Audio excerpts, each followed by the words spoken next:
लोकसभा चुनाव के तीसरे चरण में पहले 2 चरणों के मुकाबले वोटिंग थोड़ी ज्यादा हुई। सवाल ये है कि वोटिंग का ये पैटर्न किस तरफ इशारा कर रहा है। इस वोट पैटर्न के आगे चुनाव के बारे में क्या पता चलता है, कौन से मुद्दे चले और आगे कौन से मुद्दे चलेंगे, नेताओं के दावे क्या है, रिपोर्ट देखिए।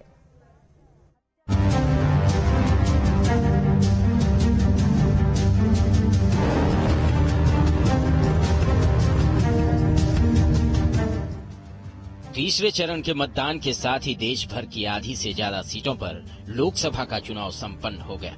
नेताओं के दावों के बीच 93 सीटों पर तीसरे चरण की वोटिंग मशीन सील हो चुकी है। ईवीएम अब 4 जून को खुलेगी।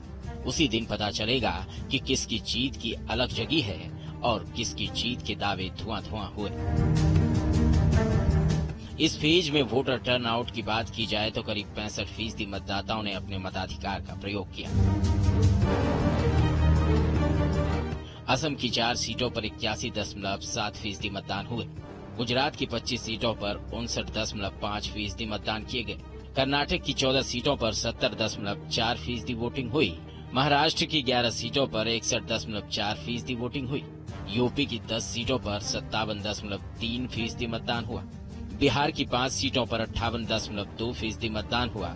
एमपी की 8 सीटों पर 66.1% मतदान हुए। छत्तीसगढ़ की 7 सीटों पर 71.06% वोटिंग हुई है। बंगाल की 4 सीटों पर 76.5% मतदान हुए हैं। दादर नगर हवेली और दमन द्वीप पर 69.8% वोटिंग हुई, तो वहीं गोवा की 2 सीटों पर 75.2% वोटिंग हुई है। जनता ने तीसरे फेज के लिए अपना फैसला लॉक कर दिया है। ज्यादातर जगहों पर सुबह से ही वोटरों की कतार लगी थी। भीषण गर्मी और लोहे को गला देने वाली तपिश भी लोकतंत्र के इस उत्सव का रंग फीका नहीं कर सकी। लोगों में देश के लिए जिम्मेदारी निभाने का गजब का जज्बा दिखा। इसमें उम्र भी आड़े नहीं आई। युवाओं में खास जोश दिखा तो बुजुर्ग मतदाता भी पीछे नहीं रहे। हालांकि पश्चिम बंगाल के कुछ हिस्सों में छिटपुट हिंसा की खबर भी मिली। निर्वाचन आयोग के देर रात तक के आंकड़ों के मुताबिक असम की 4 सीटों पर सबसे ज्यादा करीब 81% मतदान हुआ है। बंगाल की 4 सीटों पर 76.5% मतदान और गोवा की 2 सीटों पर 75.2% वोटिंग हुई है। जबकि कम टर्नआउट के मामले में यूपी सबसे आगे रहा। यहां की 10 सीटों पर सबसे कम 57.3% मतदान हुआ है।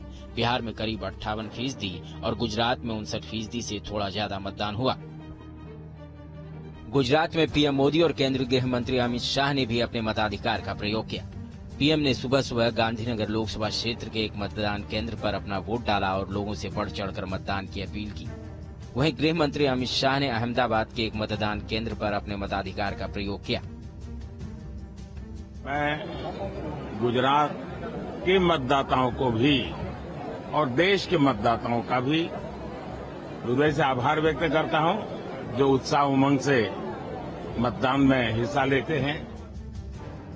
पूरब से लेकर पश्चिम तक, पहाड़ से लेकर मैदान तक पूरा हिंदुस्तान एक रंग में रंगा दिखा। शाम होते होते 11 राज्य और केंद्र शासित प्रदेशों की 93 सीटों पर उम्मीदवारों के भाग्य का फैसला ईवीएम में कैद हो गया।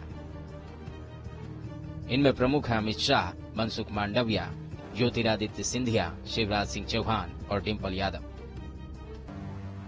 वहीं 18वीं लोकसभा के चक्रव्यूह के तीसरे दरवाजे पर जीत के दावों की होड़ दिखी। अब चौथे दौर का मतदान 13 मई को होगा, जिसमें 10 राज्यों की 96 सीटों पर वोट डाले जाएंगे।